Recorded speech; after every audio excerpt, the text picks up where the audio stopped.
Hey guys, it is me again.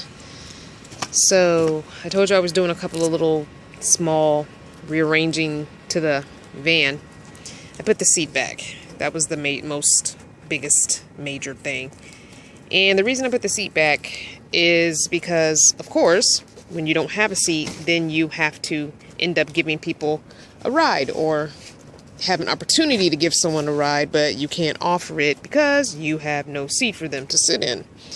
And there's a couple of things going on this summer, and I have an uncle who doesn't drive, and it's like family type cookouts and stuff, and I want to be able to offer him a ride if nobody is able to come get him, or take him home if no one else is able to take him home, because a lot of times he catches public transportation to those things, but you know, I want to be able to offer him a ride if I can. So the seat is back. So I pushed it, pushed it as far up as it would go. Still same planning backpack, my work backpack, and my gym backpack. I also have two jugs of water down there, my umbrella, and some reflectix that I am using in the window. Instead of buying a one of those window screen things, I'm just using some reflectix because I had already bought reflectix anyway for the windows. I'm also keeping my laundry hamper in here, so that's just the best place for it. It tends to just get in the way. It's just cumbersome. Let's see. I think everything else is the same. Oh, except I did, and it's hard to see because the let me open the back door. You always need more light when I'm showing you the back. So I did bring back the whole container thing that I had before for clothing. So I brought that whole thing back, and of course it just keeps unhitching. I think I have compromised the integrity of it by taking it apart. But anyway, so this is the whole wardrobe thing that I had back when I first bought it. And so I put it back in here. It's a little bit dark, but I put it back in here because it just makes more sense to put that there. I did take a few items out, small items that I wasn't using. Like this thing had little miscellaneous things, but really nothing in it now. What else? I moved the sink stuff over here because it was sitting right here. So I moved it over here. The other thing I changed is the toilet, obviously.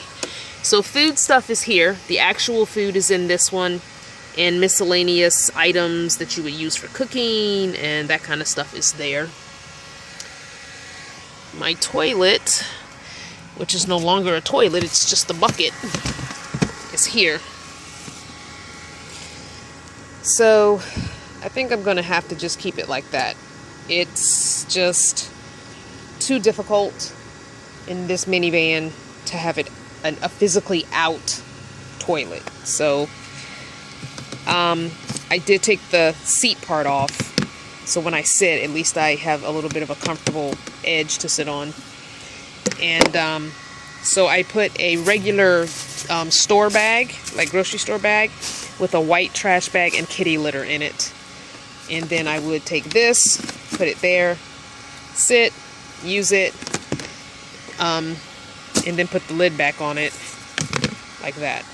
So behind the toilet are the bags and the kitty litter. So, and I usually only use it once a day, sometimes twice, because sometimes before bed I end up having to go to the bathroom. Sometimes in the middle of the night I have to go to the bathroom. So no more than twice a day am I using it. And this container, I made sure really had no food in it. It's just stuff you would use, like, well, it has tea, but that's not a big deal. Because I know, my first thought was, bathroom next to the food. But if you think about it, almost every apartment that I've lived in, the bathroom is right next to the kitchen, so whatever. But the actual food that I eat is in the small one, so there's some space between the actual toilet and the actual food.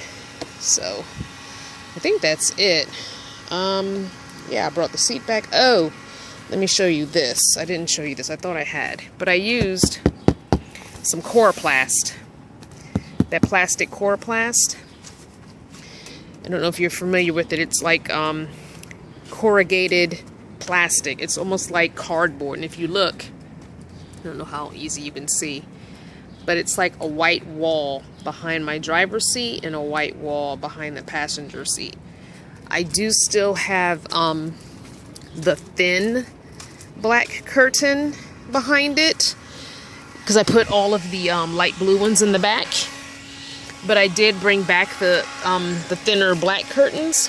So the only thing that really needs to be covered is this section, because it's like I have a white wall here. And it's opaque enough where you can't see through it.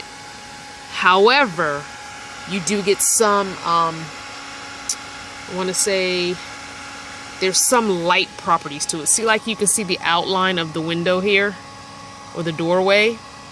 But if you were to look in, you couldn't see me. That's what I mean, I guess. So, and then what I did is I just took the pieces I cut off. I had to double them up to cover, you know, so no one could see the little cracks. So I made like corners, and then I just zip tied them and zip tied them to here. And then the curtain is on the curtain's on a bungee, so the curtain just drapes in the front and covers like this. And then this covers here if you want, and then I have an extra, you know, the extra. I have the 4 pieces of curtain still, but if I want, I can just bunch them up in the middle here.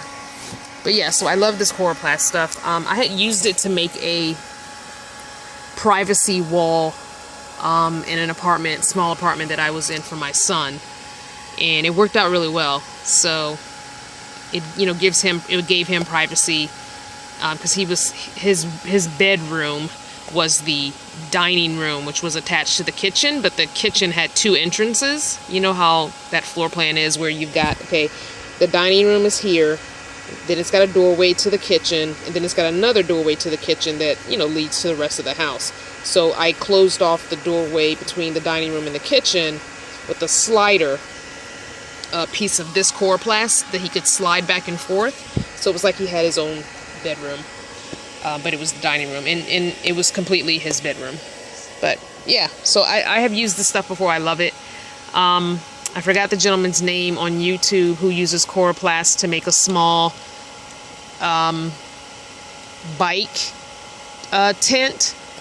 He made it on a frame, and he attached the frame to his bike, and it almost looks like a little igloo, and it's so awesome.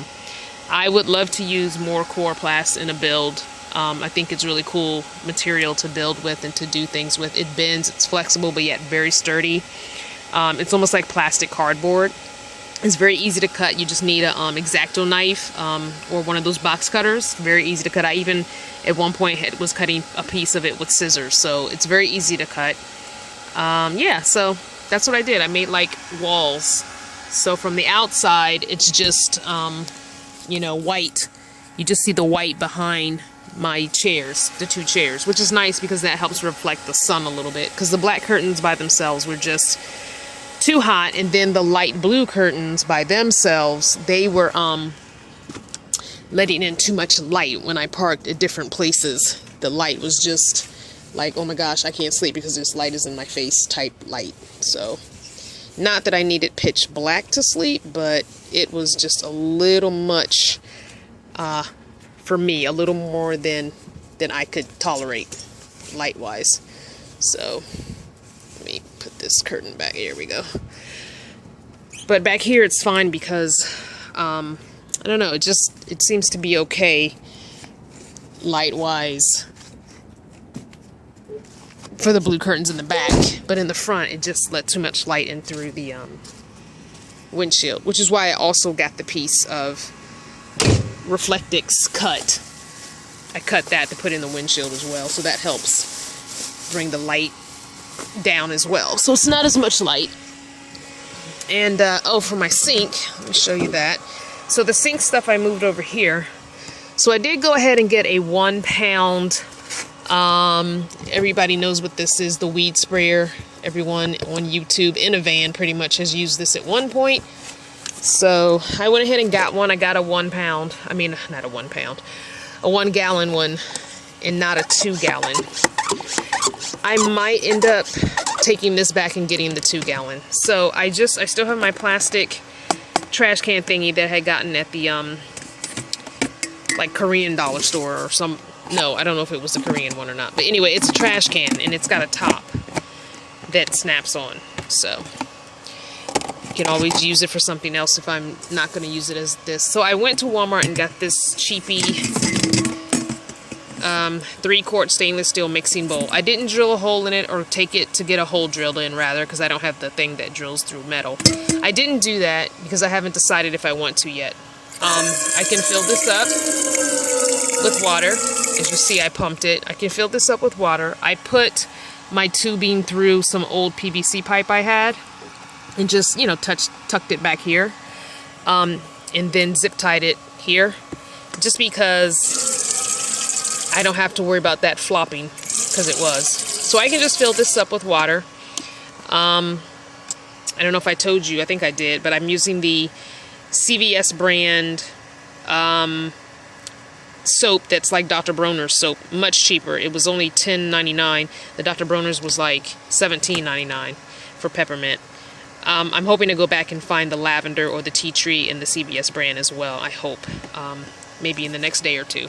So I basically just fill it with water, wet my washcloth, put a little soap, get it all lathered up, and just use this middle section to get myself washed. I put a small hand towel on the bed to sit on, and another one for my feet, and I just kind of wash myself, soap myself up, and then I rinse the washcloth out real good, and then rinse myself off. And the good thing about this Castile soap is it really cleanses, but oh my goodness, you don't need a lot of water to rinse yourself off. You really, really, really don't. And it doesn't leave any residue on you.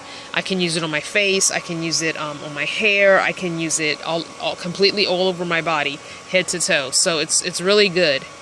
So I do that. I rinse the washcloth. I rinse myself off. And then I have a small regular towel that I dry myself off with. And then I get dressed. So it's really a simple little process. I have gotten it down to... I'm not sure exactly how much I'm using water-wise. This is about right here. So I'm thinking this is a 1 gallon. I'm thinking I'm using about 1/3 of this for each time I bathe. So I'm able to get three bathing sessions out of this, which is not bad. Not bad at all. It's the other thing about the Castile soap, you don't need to rinse so much, so you're not using as much water. So I have not done anything with my hair in the van yet. I am due to shampoo it or cleanse it. I don't really shampoo anymore, but I am due to cleanse my hair again in the next day or two. And I think what I'm going to do is just, now that I have this close to the door, I'm just going to take it, and with my hair being so short now, and stand outside the van. I can unhook it from here and just sprush my hair down, put my conditioner in that I co-wash with, and then rinse it, and it should be fine. Either that or I'll just go to the gym. I'm trying to get myself off of the gym. I'm trying to see if it's possible to maybe go a year without a gym membership, but I'm not sure yet. I haven't used it once in about 2 weeks. I haven't used the gym in like 2 weeks for showering. So I'm trying to see if I could possibly go completely without using the gym. So we'll see. We'll see. So yeah, that's what I've done as far as tweaking a few things. I had toyed with the idea of changing out my bed for something else, for changing it with a wooden bed, but I think I'm going to leave it as is. And the reason I say that is when I get a bigger van, I'm going to want to use my hammock, or use a hammock. I don't have a hammock now, but when I get a bigger van, I've always said I wanted a hammock. So what's the point in making a wooden bed only to, you know, in the next, you know, 6 to 8 months or 6 to 10 months, get a bigger van and go to a hammock? I mean, I can deal with the I I can deal with this as it is. I think I will get another piece of foam though and put under it so it's a little more cushy. I think the 1 3-inch foam is not enough. So I think I'm going to go back to Home Depot today and get a second piece of the 3-inch foam and put it underneath. It will not fit into 2 towels. I already know that's not going to work. So I'll just have to stick it underneath by itself, which is fine. You won't really be able to see it that much. So other than that, I think I do want to get right here. I need something that I can fit underneath this foot, because I always feel like I'm leaning at night on this side. And a couple of nights ago, I stuck, I had the plastic thing that I put my, hold on, that I put my propane in. I turned this upside down and I stuck this leg under it, and I slept so much better. Because I always feel like I'm going to fall off the bed at night. So when I am at Home Depot getting the phone, I gotta find something that I can stick under this 1 foot that'll raise it up about 2 to 3 inches. No more than 3. I think 3 would be too high. But I just need to find something. And someone had mentioned shims, and the shims were too small. They were way too small. They were like 1/4 of an inch thick. And I'm like, I'm not going to buy that many shims to stick under there. So I've got to find 1 piece of wood, I think, a square or a big circle that I can just tuck under there and leave there. So we'll see when I go to Home Depot. Alright guys, thanks for watching. Give me a thumbs up, and catch me on Tuesday. Today's Saturday, so catch me in a few more days back on Facebook.